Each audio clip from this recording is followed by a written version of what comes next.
Once again, thank you so much for having me here at Dhammarama in New Delhi. It's an absolute pleasure to be here.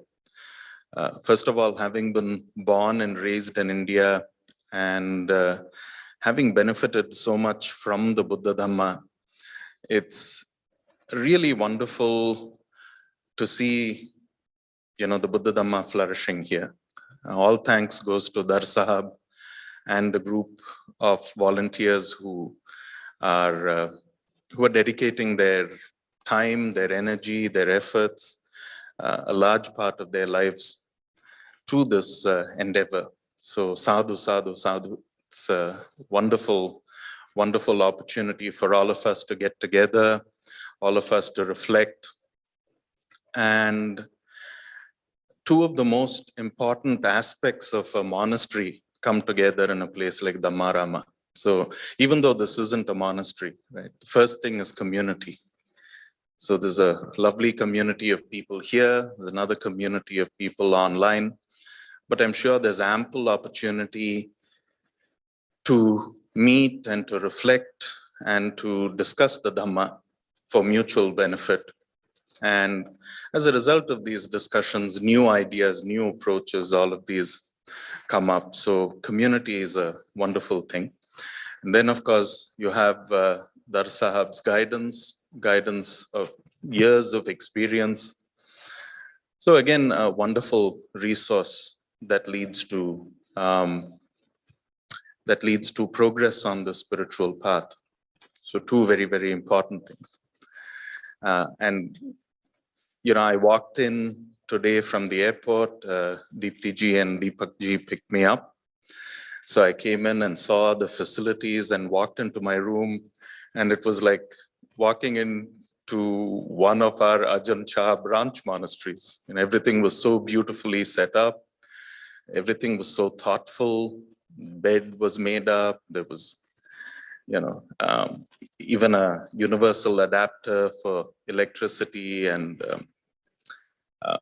even a razor for shaving with the guard taken off like we do in our monasteries. So when I saw all that, it's really, really heartwarming. It was a feeling of coming back home. Because usually when monks are traveling, we miss our monasteries. We miss our home monasteries, even though we travel in, like right now I'm with family. Family is still in the realm of lay life, still in the realm of many worries, many concerns, thoughts, etc. Whereas the feel of a monastery is very different. So when I walked into Dhammarama today and saw the room being set up with so much of kindness, consideration, thoughtfulness, it felt like coming back home to a monastery. So once again, Anumodana for being so thoughtful and so warm and welcoming. Dar Sahab came and we had a little chat this evening. It was wonderful meeting him in person. So then I was told that this evening's session would be a little bit of an introductory session. So, a little bit about me, a little bit about the monastery where I come from, and so on. And then we can open the floor for questions and answers. So as I was introduced, my name is Bhante Amarasiri. I reside in a monastery called Tisarana Buddhist Monastery, which is part of the Ajahn Chah Sangha. And Tisarana is situated about 3.5 hours west of Toronto and about an hour and a half east of Ottawa. So it's in Ontario. And our abbot and my upajjhaya is Lumpur Viradhammo, one of Lumpur Cha's senior Western disciples. Lumpur Pasanno, Lumpur Thiradhammo, Lumpur Viradhammo, all of them kind of ordained at the same year. So they all have the same bhasa. So it's wonderful to have such a senior teacher to look up to learn from, to live with. He brings the word Lumpur to life. So the word Lumpur in Thai means venerable father. So he's Yeah, it's something really special having him at the monastery. So a little bit about Tisarana, and again, it'll be impossible to talk of Tisarana without speaking about Ajahn Viradhammo, or Lumpur Viradhammo as he's known. So Tisarana was started in 2006 when Lumpur Viradhammo came to look after his mother in Ottawa. So Lumpur Viradhammo ordained in Thailand and had started his monastic life at Wat Papong and sent to different branch monasteries in the Ajahn Chah tradition. And then when Lumpur Sumedho was asked to move to England, Lumpur Viradhammo and 3 other monks accompanied him there. And so it was a sangha of about 4 people living in London. So Lumpur Viradhammo was instrumental in starting instrumental in helping to start Chithurst, Hanam, which is Aruna Ratnagiri, Amaravati, and then the monastery in New Zealand. And so during this long stint away, his parents were aging, and one day his mom had a fall, and so he decided to come to Ottawa to take care of her. So what he thought would be a short visit culminated in him taking care of his mom for about 9 years. So during this period, a group of lay people invited him and asked him to open a monastery, and invited him to Tisarana, basically to start Tisarana. So that's how Tisarana started.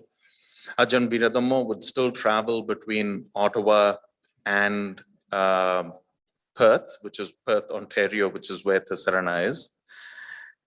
And he'd spend the week with his mother and then come to Tisarana over the weekends.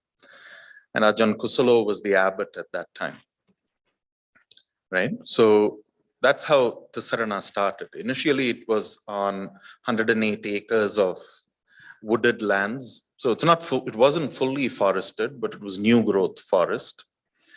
And there were a few kutis, and then now it's grown. We bought an adjacent property about 3-4 years ago, thanks to the generosity of supporters in Thailand.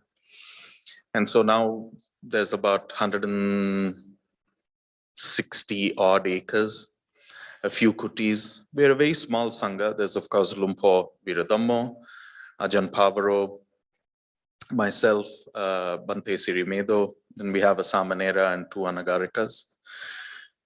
Now, in the West, for monasteries that are kind of fairly remote, you always need 2 lay people, 1 or 2 lay people to live there, because there are lots of things monks can't do, right? We can't drive, we can't store food, we can't cook food.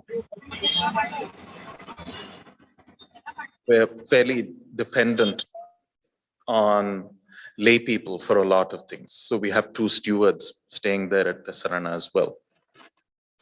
So that's a little bit about Tisarana and the setup. So like you all know, I'm from India. Very glad and proud to be from India. Born and raised in the southern part of India, Chennai. And while growing up, I grew up in a family that was kind of progressive, but at the same time very traditional. So it was a kind of a mix, right? All the festivals and ritual observances, all of those would be followed, but you know, they were kind of progressive in other ways. But while growing up, there was always a lot of religion, ritual, and spirituality around me. So there was always, various samanas from the Hindu tradition coming home, and various swamis and sannyasins visiting and things like that. So right from a young age, I was introduced to this idea of the kashaya, the ochre robe, kasayavata. And so while we were growing up, people would ask my brother and me, what do you want to be when you grow up? And my brother would say, I want to be a pilot. And I would say, I want to be a sannyasin. So this kind of, I suppose that it didn't go down very well with a lot of my relatives. Some were very, very supportive. So right from a young age, the aspiration for renunciation was always there. I don't know why, I don't know how. This was just there, right? And it was always a very, very comfortable aspiration. It wasn't an ambition. It wasn't something that was driven. It didn't have much kind of energy behind it, but it was just there. It was always there. And it was a thought that gave me a lot of comfort. Okay. Now, what happens is, as we grow up, certain voices get amplified and certain voices get toned down. So as I started going to school and going to college and going to university, this voice of wanting to be a renunciant was getting toned down, and these other worldly voices of education, career, success, family, all of these started getting amplified. Right? But that voice was never really lost. And I've always had a very comfortable career, very blessed to have really good bosses and really good co-workers. So it was, so for me, it wasn't, life was always good. I had enough of everything. It was never abundant, but I was never wanting for anything. So my career was going well. My family, I'm really blessed to be born into the family I'm born in. They've been a huge support. My parents, my brother, uncles and aunts, cousins, they've always been huge supports in whatever I've done. So even though all of these conditions were really, really good, there was always something lacking. Lumpo Viradamo has this beautiful talk that's titled, So What? Right? So he'd say any experience he'd had, he'd say, so what? What's the big deal? So that's how life felt for me as well. Like, yeah, everything's good, but this can't be it. That's it, just this. So not out of a sense of greed or out of a sense of, but out of, a true inquisitive question. It was truly existential. Like, is this all there is to life? And as luck would have it, or probably my blessings, I never got married, never owned a house.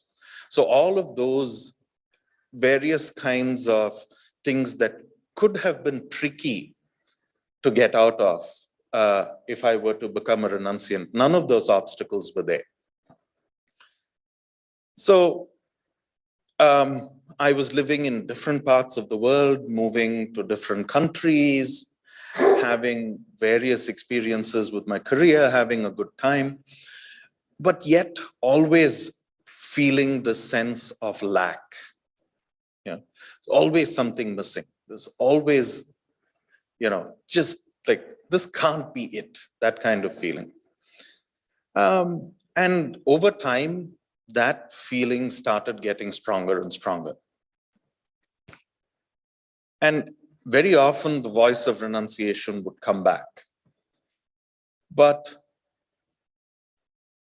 outside of Buddhism, like especially in Hinduism, the avenues for monastic life are very, very limited, right? You have the Ramakrishna mission, or you have the more traditional monastic schools that were set up by Adi Shankara and things like that. But you had to have you had to live. You would have had to have lived in a certain way, trained in a certain way, schooled in a certain way. So a lot of people get, the entry bar is really high. So for someone like me who had studied in an English medium school, someone who had never kind of been trained very deeply in the rituals and Vedic rites and things like that, the opportunity for me to get into one of those traditional monastic lineages was completely out. And for whatever reason, the Ramakrishna mission was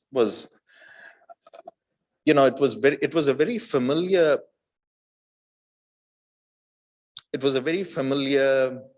place to go. It was a very familiar tradition to plug into, but I don't know why, but I was never motivated to go in and join them as a monastic. So then, I moved to different parts of the world and then finally moved to Canada in 2009. So my contract, I was working in Dubai and my contract there ended and I had a choice. I could either go back to India or move to Canada. Family situations made me decide to move to Canada. So I moved to Canada and as a new immigrant, no job, right? So I thought, okay, this is the perfect time to do a Goenka G 10-day retreat, Vipassana retreat. So I did the Vipassana retreat and it really changed my life. Coming in contact with a systematic method of meditation really changed my life. So right through this period of moving here and moving there, I was always reading and learning a lot. So I'd read a lot of Advaita Vedanta. I'd read a lot of Rumi. I'd read Kabir. I'd read some of the Upanishads, things like that. And always left with the feeling, oh, this is great. This is wonderful. But how do I get there? Like, what do I do? Right? This is all lovely to hear, but what's the path? What's the way to get there? I found that question really nagging very loudly, and that was never answered till I did a Goenka retreat. So doing Anapanasati, getting in touch with sensations in the body, really opened up a lot of facets within me, gave me a much deeper understanding.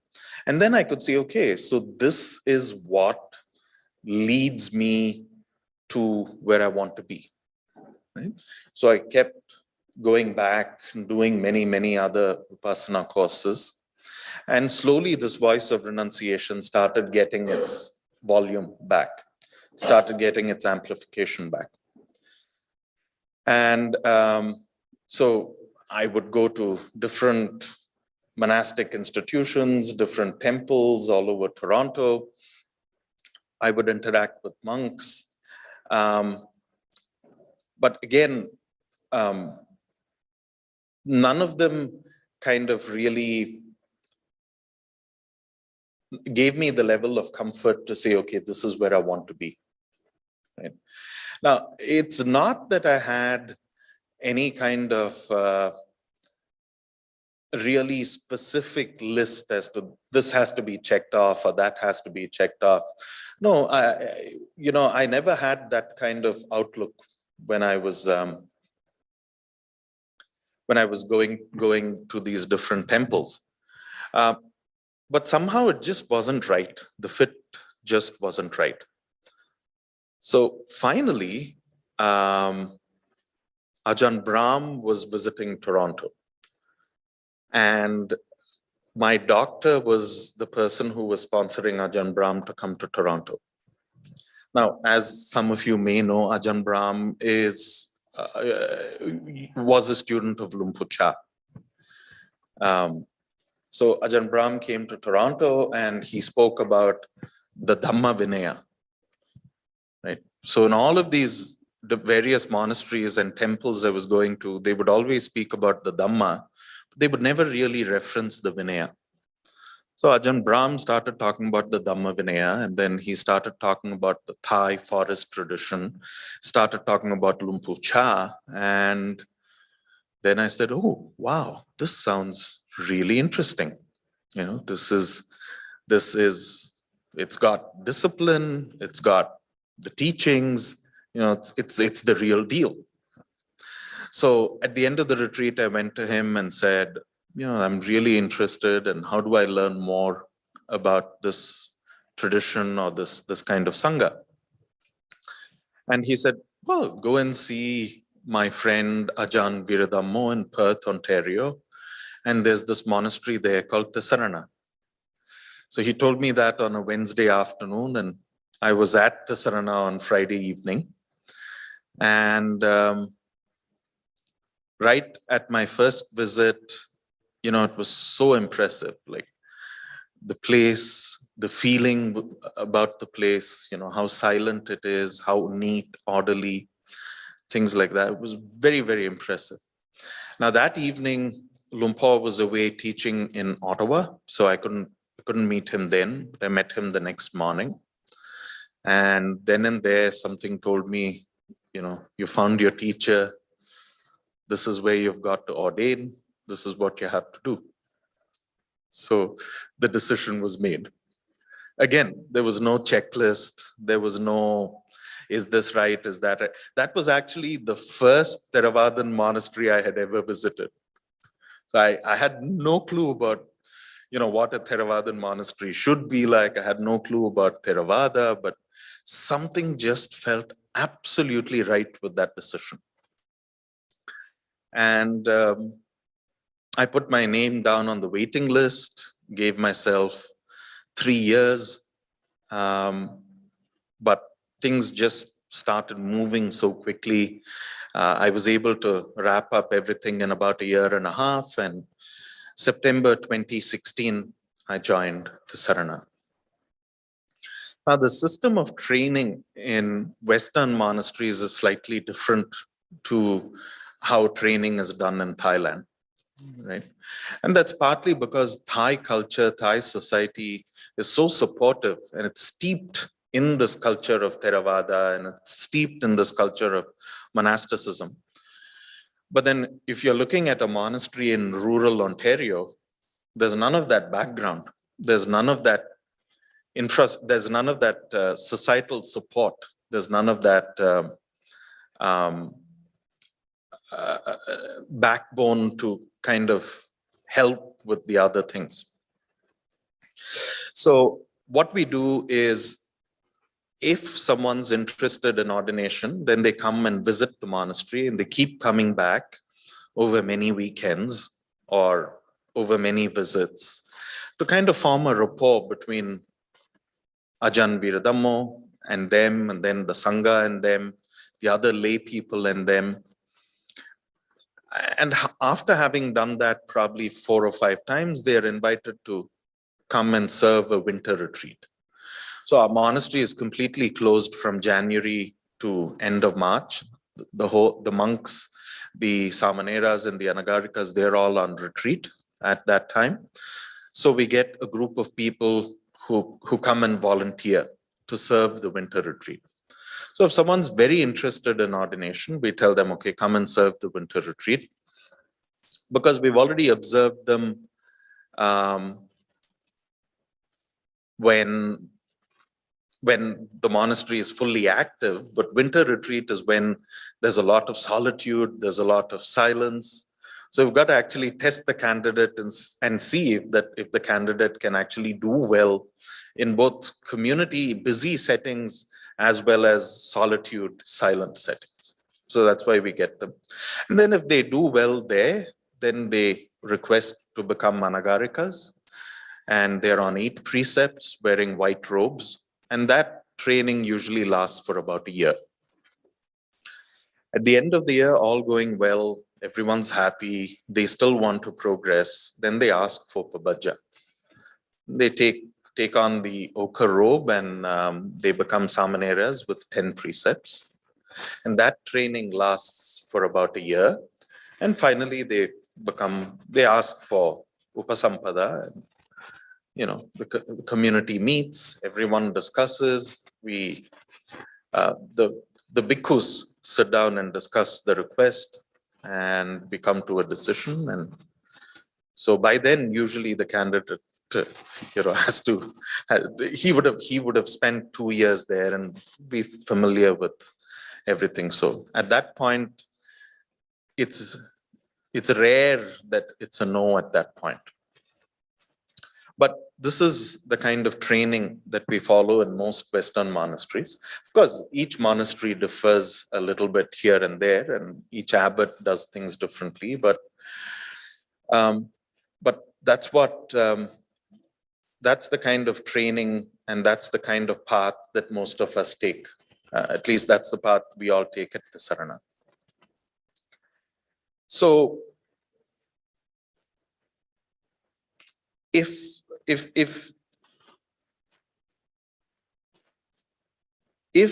renunciation or living the renunciant life is a core aspiration for someone, then it's very important for us to get to know that person and see whether that person's ideas of the life of a renunciant actually matches with reality.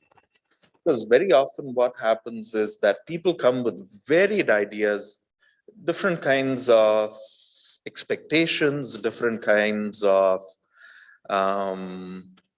theories behind how a monastery should be, how a monastery should be run, etc., etc. And when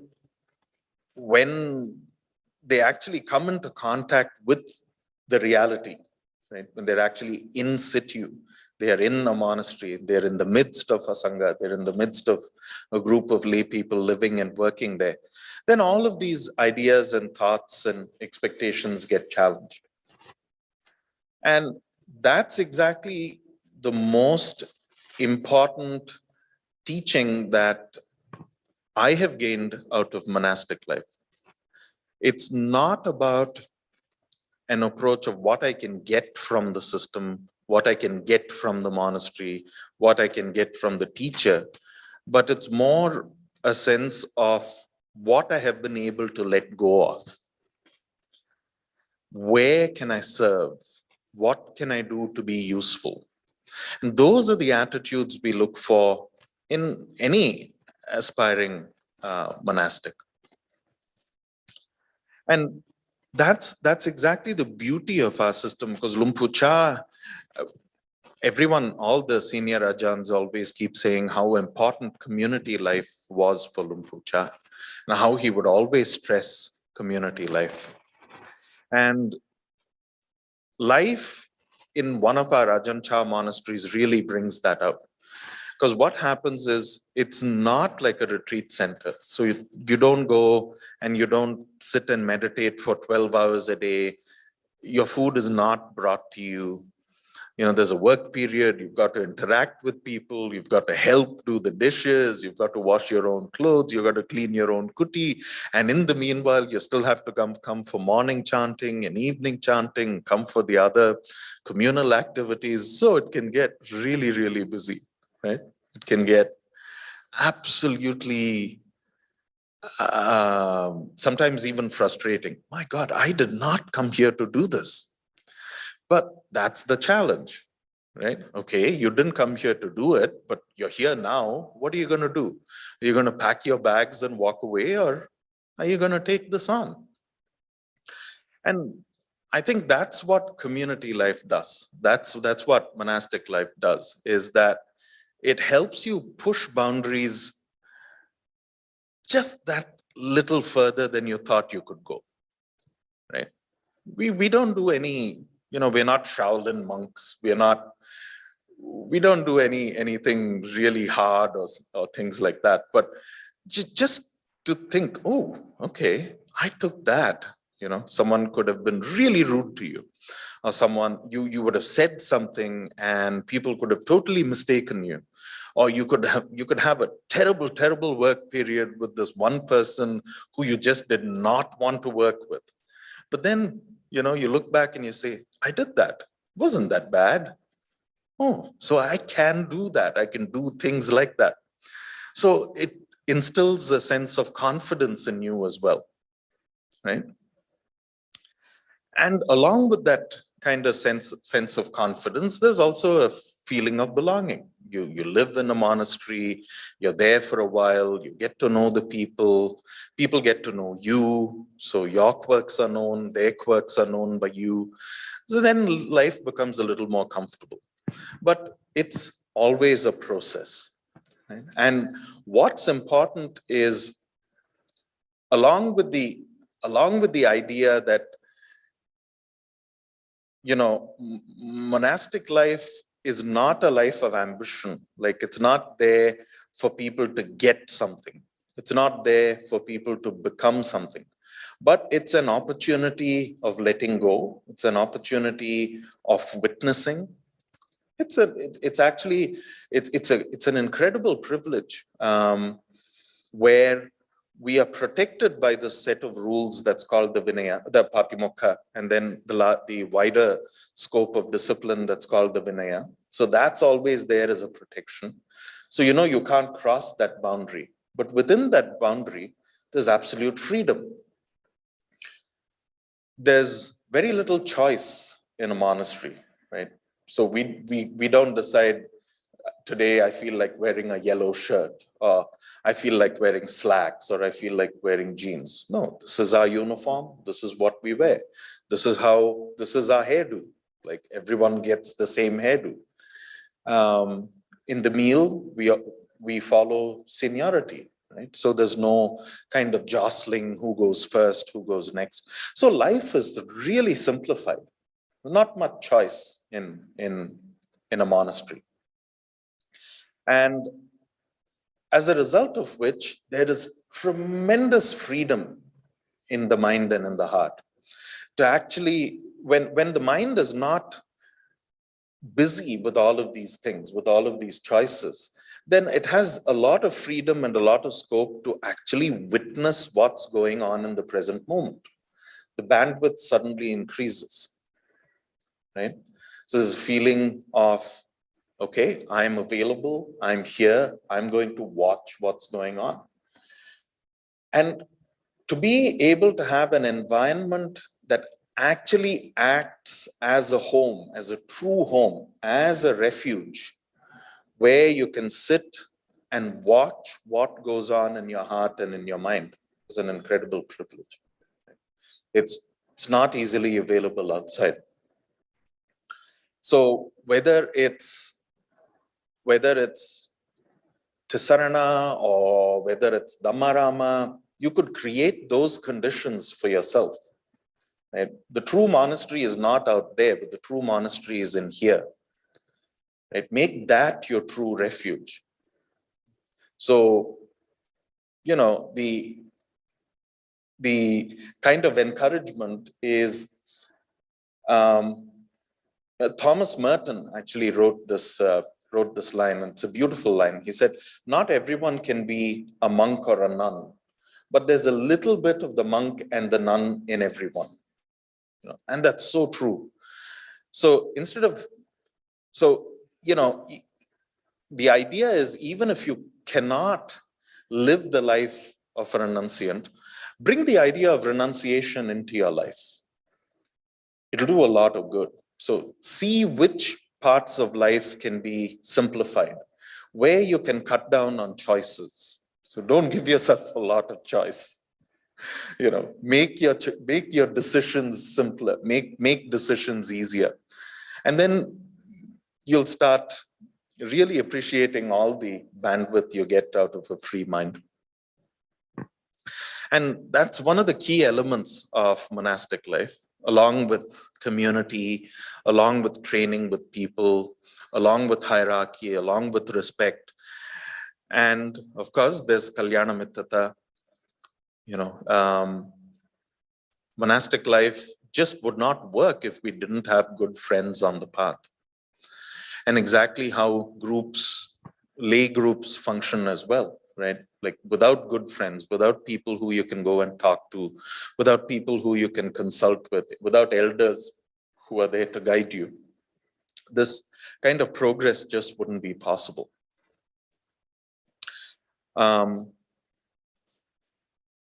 So that's a little bit of an introduction about me and where I come from and background of Tisarana. So if there are any questions, please feel free to ask, and yeah, we can open it to the floor.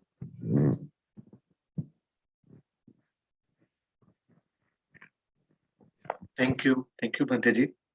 It's quite fascinating to know your story, to your journey, and you talking about Kabir, Rumi, and then Advait. It's also we can very much correlate. Thank you so much, and letting us know the Western way of monastery. This is very informative. Now, as Bhanteji said, floor is open for the question and answer. तो अगर किसी को कोई प्रश्न हो तो आप hand raise कर सकते हैं वर्चुअल में, अगर वहां पर है धम्मारामा में है तो वो स्ट्रेट में पूछ सकते हैं.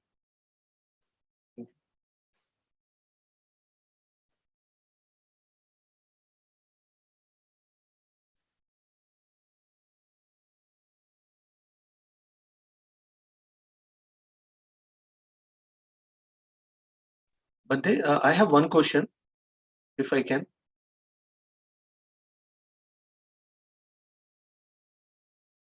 Yeah. Yes, please. Yeah.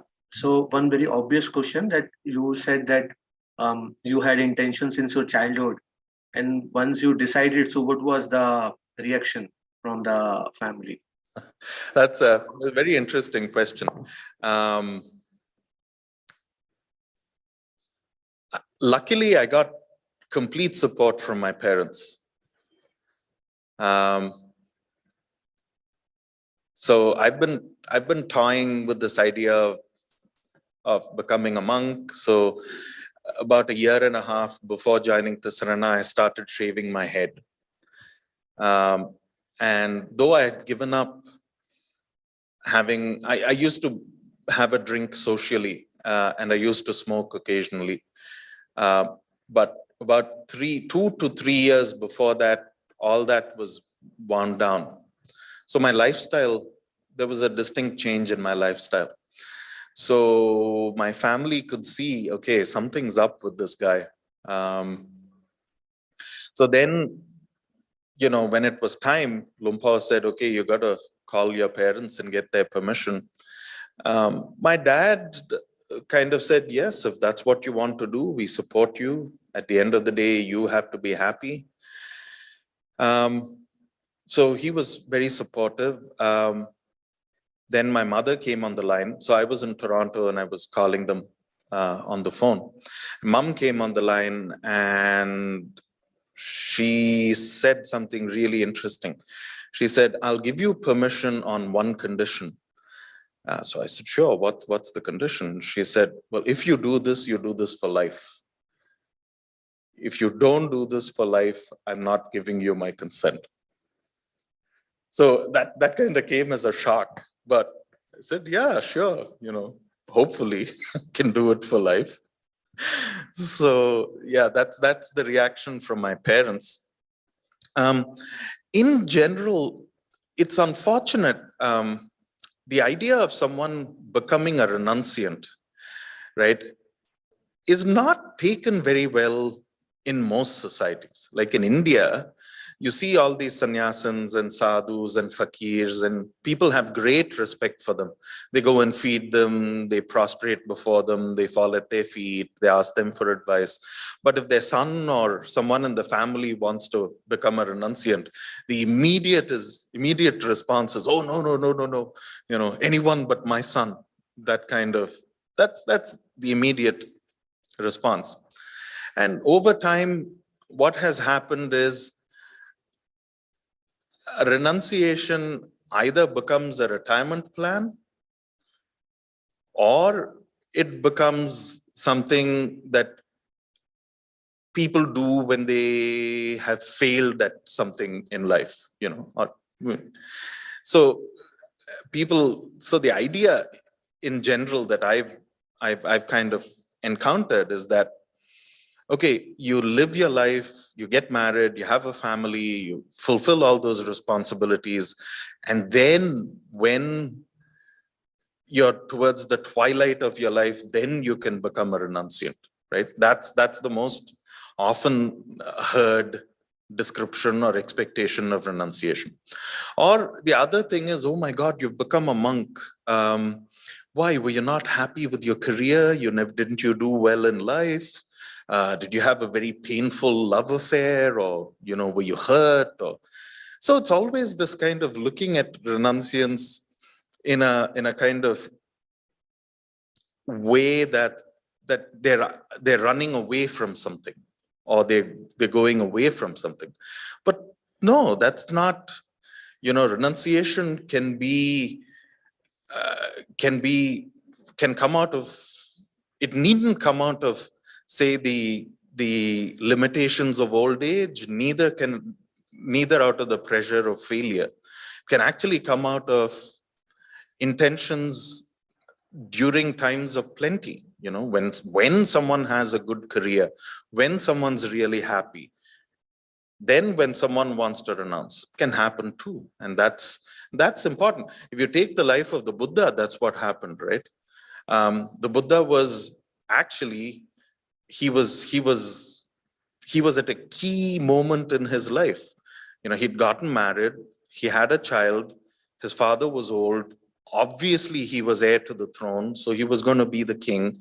He had all of this going for him, yet he chose renunciation.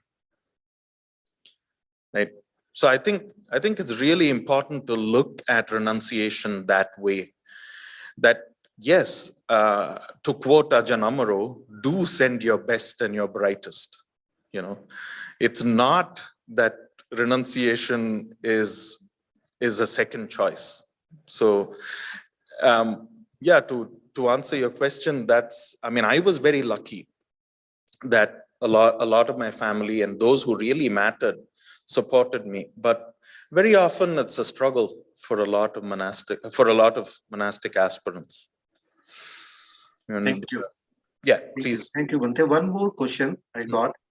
The question is, will you be ready to come to be part of the forthcoming monastery that is being planned in north of India?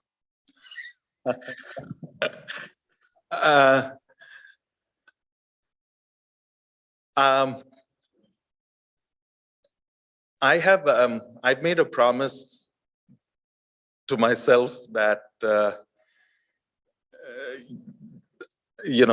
being with my Upajjhaya and being at the Sarana would be part of the long-term plan that I foresee for myself at the moment. So, I definitely love to visit now and again and help in any other way I can. But yeah, you put me on the spot there. That's actually asked by Anisi. Thank you. Sorry. That was asked by the Anisi. Oh, okay. Thank you, Bhante, for answering. Yeah, thank you. You're welcome. Okay. Any other questions?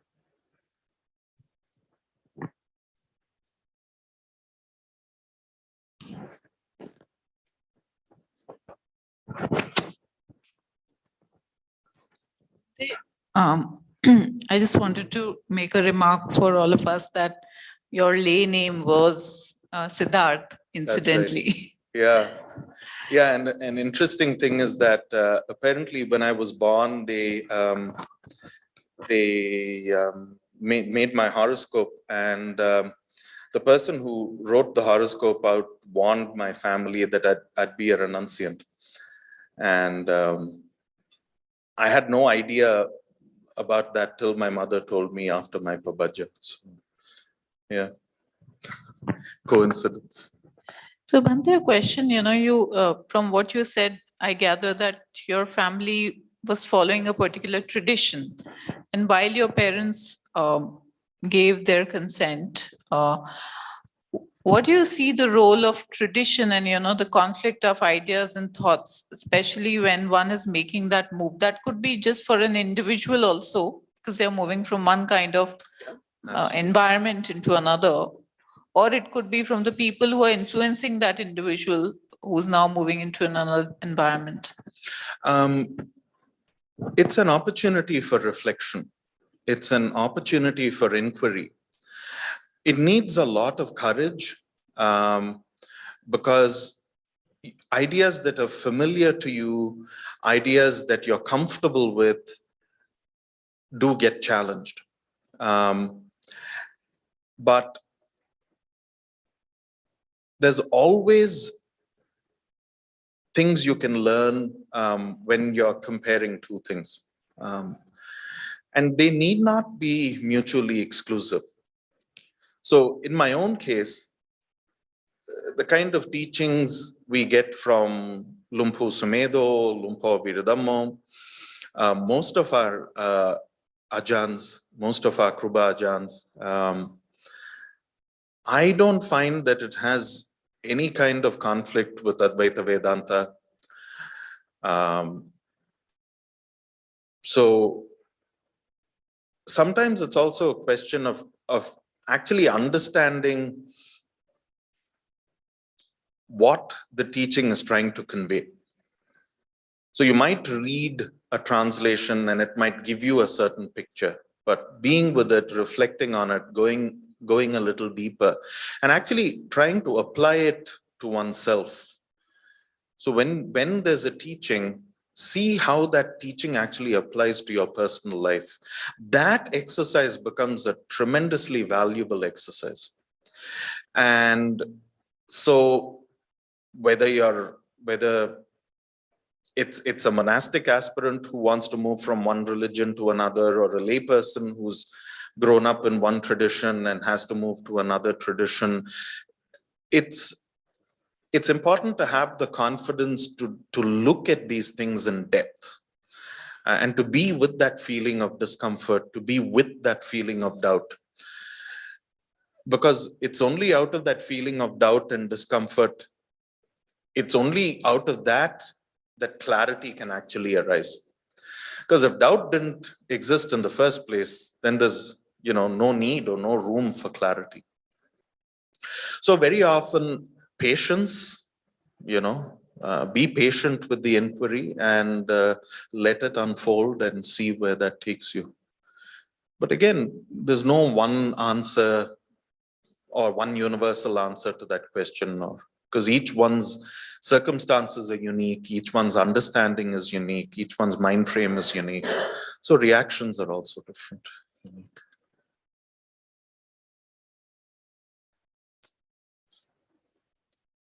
There is a hand raised by Deepak Suriji. Deepak Suriji, can ask. Yes. Thank you, Ajahn, for such a wonderful presentation to us about your various aspects of life. I only wanted to know that you mentioned first you had a Goenkaji's retreat, and you felt a lot transformed. But then eventually when you got exposed to Thai tradition, you really joined it. So what is that different aspect of Thai tradition which made you switch over from Vipassana's Goenkaji's technique to the Thai technique? Deepak ji, that's a very, very interesting question. And please don't call me Ajahn. Bante is good for now. What's the difference between Goenkaji and the Thai forest tradition? Well, first of all, I have incredible gratitude to Goenkaji and the various retreats I've attended, the kind of organization he has set up and the kind of service they do is fantastic. I think a lot of us here started with Goenkaji. So what happens is that the platform is superb. The foundation is superb. You can actually sit for an hour. You're familiar with discomfort. You're familiar with awareness of sensations. You're familiar with breath, working with breath. So all of the spade work is done. Where I was motivated to look outside was, I think I was looking for a lifestyle, and I was not looking for just a technique. So I needed I needed community. B, I needed guidance, a teacher who I can rely on and who I can relate to. So, and because of my personality, I think these were key ingredients that played a huge role, that continue playing a huge role in my spiritual evolution and my spiritual journey, whatever you want to say. And these were exactly the things that were missing when I was with Goenkaji's organization. There was community, but in a very limited sense. There was guidance, but in a very, very stratified, in a kind of very restrictive sense. And so when I came across a monastery where, it's Vaibhav and I were talking this evening, and he said, the first thing that he recognized when he went into Nanachat was community and harmony. Right? Everything is done based on community and based on harmony. So it's not about you and you sitting down and meditating and how good your Anapanasati is or how good your Vipassana is, but it's more about putting the other person first. What can I do for him? What can I do for the community? And that is a huge reward that brings up feelings of gratitude, that brings up feelings of metta, that brings up all kinds of really lovely feelings. And that's what gets missed out in a technique. Right. And that's what gets missed out in a retreat center, because in a retreat center, the goal is different. In monastic life, the goal is completely different. So I'd say that's what really motivated me to look outside the Goenkaji tradition. And those were exactly the things that the Thai Forest Monastery with Lumpur Viradhammo at Tisarana were able to provide for me. Thank you. Thank you. Welcome, Deepakji.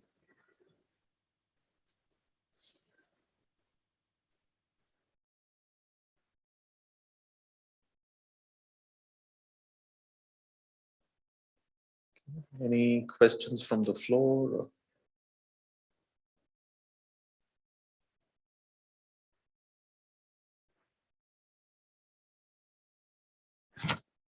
So Bhante, you talked quite a lot about, renunciation and monasticism. If we talk of our own group here, most of us possibly will not make the choice or do not even want to make that choice. But you also pointed out that the monastery is within oneself. So if you could share some thoughts around that also, Bhante. Absolutely. So monasticism, being a monk, living in a monastery is a model, right? It's a container, and the container presents contents to us for us to make use of in our spiritual quest and in our spiritual path. It's definitely fast-tracked because there are less distractions.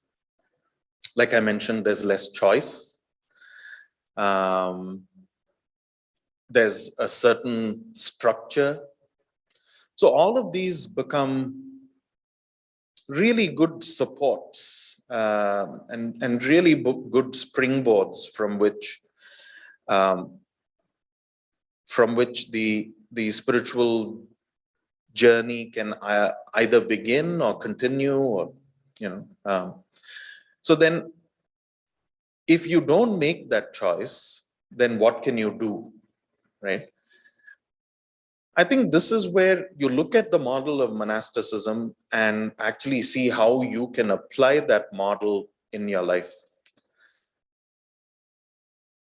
So the Buddha, in his teachings, he said that there's a set of 3 things that you could do. And and these 3 things are called the Appannaka Patipada. Panha is question, Appanha is unquestioned, Patipada, the practices. So if you practice these, the efficacy, you can't question the efficacy. You can't question the result. You certainly can't question the benefit, right? So the first thing that he advises is Indriya Samvara. Now, whether you're a monastic or whether you're a lay person, we can all definitely bring Indriya Samvara into our lives and into our attitudes, right? It's more a question of attitude than a question of action, because all our actions are fed by intention, fed by attitude. So if we try and cultivate a sense of Indriya Samvara in whatever we do, right? Indriya Samvara is usually translated as sense restraint. So restraining the senses, not allowing them to run wild, not allowing them to run amok. The mind sent outside is the cause, the result of the mind sent outside is suffering, that kind of thing. So bringing some kind of restraint into your life, an attitude of restraint. I think that's very, very important. For my personal practice, I don't stop with restraint, because the word samvara, sang is with, vara is excellent. So instead of looking at Indriya Samvara as sense restraint, I look at attuning senses towards excellence, right? So if your mind really wants to go out, or if you're really tempted to go and grab something, what's the high road? It's not going and grabbing it. It's actually staying away from it and moving towards an attitude of renunciation. Okay, I don't need that right now. I'm happy as I am, right? So Indriya Samvara. The second practice that the Buddha always, beautiful to bring into our attitudes and to try and use it and apply it in our day-to-day lives, is Bhojane Mattanyuta. Bhojane Mattanyuta is quite literally translated as eating little, eating less, or knowing the measure at the meal. Mattanyuta is knowing the measure, Bhojane is at the meal. So you know how much you need, right? But this isn't just about food, is it? It's about any kind of consumption. It could be watching your iPad, it could be watching a movie, or it could be just, eating that second cone of ice cream, having your 4th beer, whatever, not that I condone having beer, but it's just an example. But yes, know the limit, right? So restraining one's senses, moving them towards excellence, then finding moderation in consumption. So it's not just about food, it's about what you see, what you hear, what you smell, what you taste. So that doesn't mean you should go and live under a rock or live in a cave, right? That's not the idea here at all.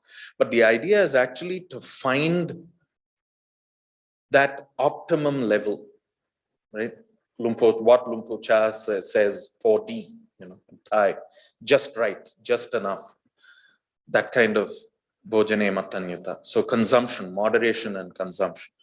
And finally, Jagariyanu Yoga, which is having an attitude of alertness and awareness all the time. So being absolutely present in being absolutely present in this very moment, right?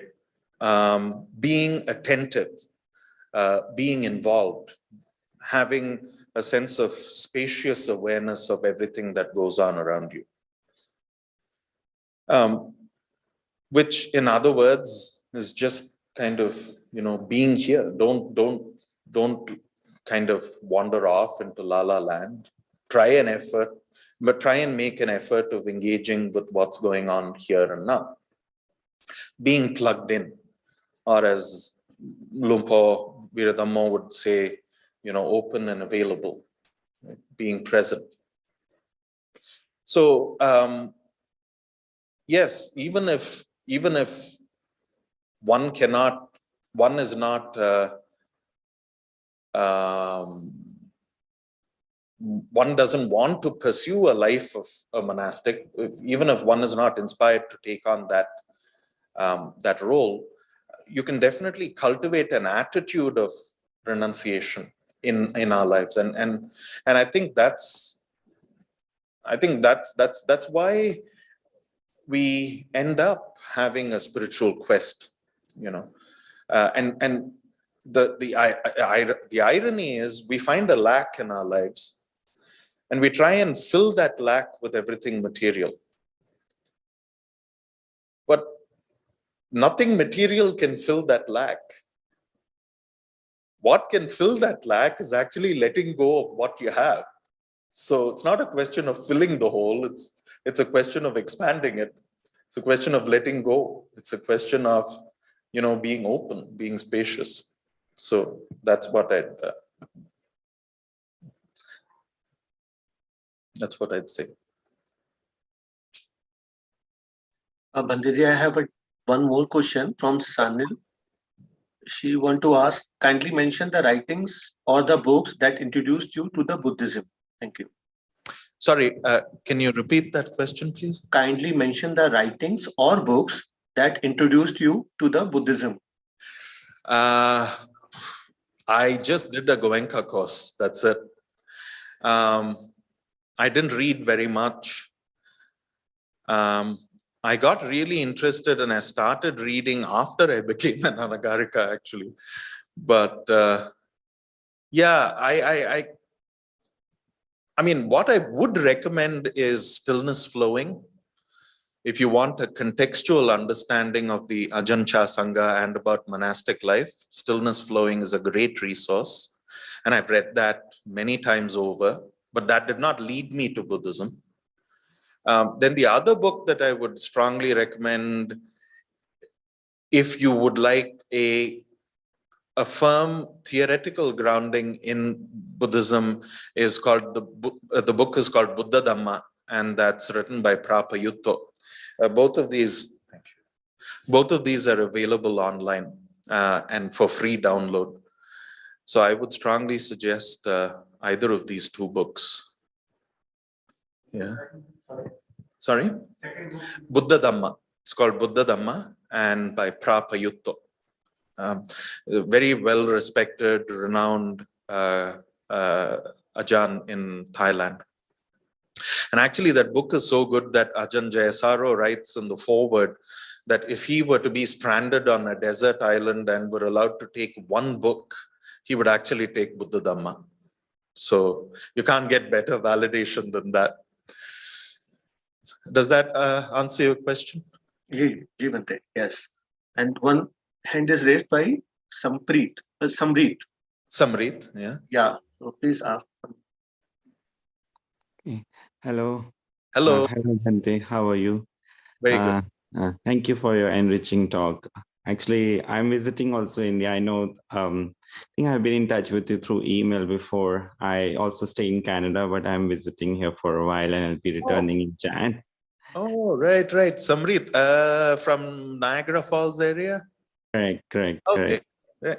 Lovely to have you here.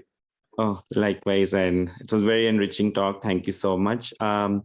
My query was, how do you handle conflicts if they happen at all in a monastery? Like in terms of, even if everybody is following within the monastic rules, like the differences of opinion, because all those things can really lead to sometimes resentments. And so how do you handle those in a monastic life, and what all those things you can learn to implement in the lay life? Again, very, very good question. Thank you, Samrit. Monastic life comes with its share of problems. First of all, it's a group of men usually it's a group of capable men, and usually it's a group of men who have ideas and opinions. So there's bound to be conflict and there's bound to be friction. The whole concept of a monastery is that contact causes friction, but friction also causes smoothness. So all the rough edges are worn off after a certain period of time. We do have conflict, and it's very natural for disagreements to arise. It's very natural for even anger to arise, because I mean, at the end of the day, we are human beings in robes, right? We practice, we strive, we dedicate our lives to the Dhamma, but at the end of the day, we are still human beings. So open to failing, open to making mistakes, open to being stupid, open to a lot of things. But what's important is, once something arises, then what do you do with it? So that's an encouragement we are often given. So if there's anger that's coming up, sure, there is anger coming up. There's nothing wrong in that anger arising. But then what do you do with it? Do you take it and spew it out? Do you find a target and then attack that target? Do you blame other people? Or do you take full responsibility and say, okay, this anger has arisen and I'll deal with it? Now, having said that, we do have quite a refined life. We lead quite a refined life in terms of behavior, in terms of relationships, in terms of interactions, in terms of communication. So there's a lot of refinement in the way we act, in the way we say things. And that's probably, you probably wouldn't find that very much outside the environment of a good monastery. So we do have that safeguard, but we do have conflict as well. The quick and easy answer is, can you take that conflict and learn from it? Can you take that conflict and use that as fertile ground for cultivation?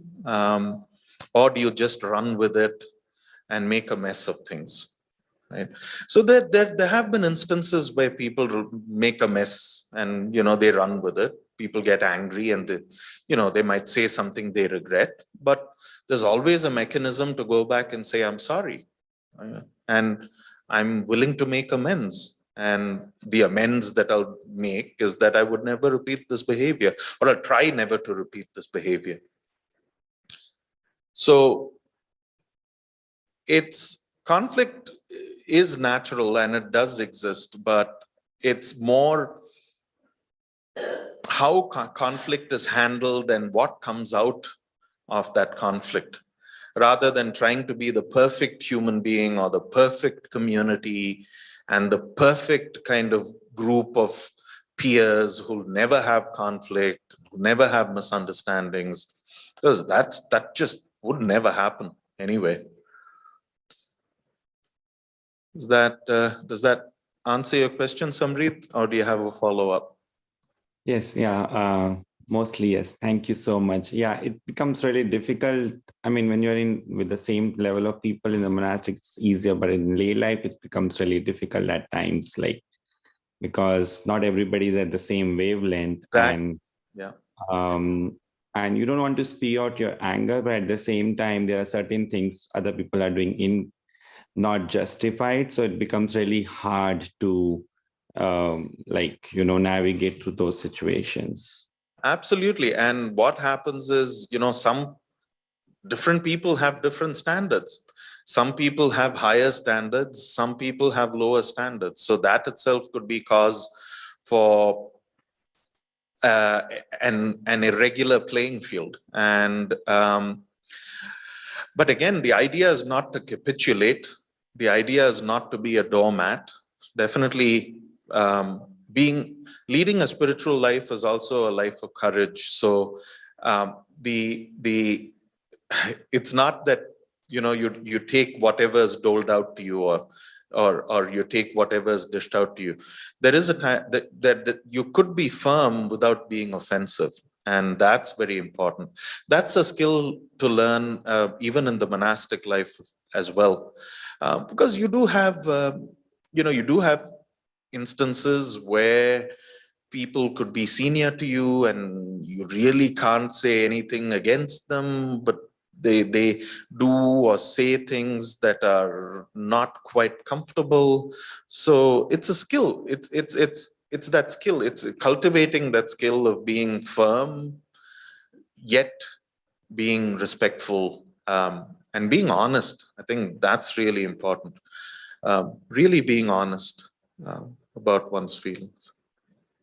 Because the hardest part is like when you're really confronting somebody and setting your boundaries, you are angry in those moments, but you are trying to be polite, but still that anger, and it shows up on your face. It's becomes so difficult to dissociate yourself from that anger and set those healthy boundaries, because at that times you are firm, but at times that anger, even some remnants of that anger are there. So that's really difficult to control. Yeah, I mean, one thing is, don't do it right then and there. Do it later. Give your anger a chance to settle. That could be one thing that's very useful. Thank you so much. That's really helpful. Thank you. I appreciate it. So it's almost 8:30, and I think we end at 8:30, right? Deepti? Yes, that's right. Yes. Are there any other questions, Nikhil? No, I don't see any questions.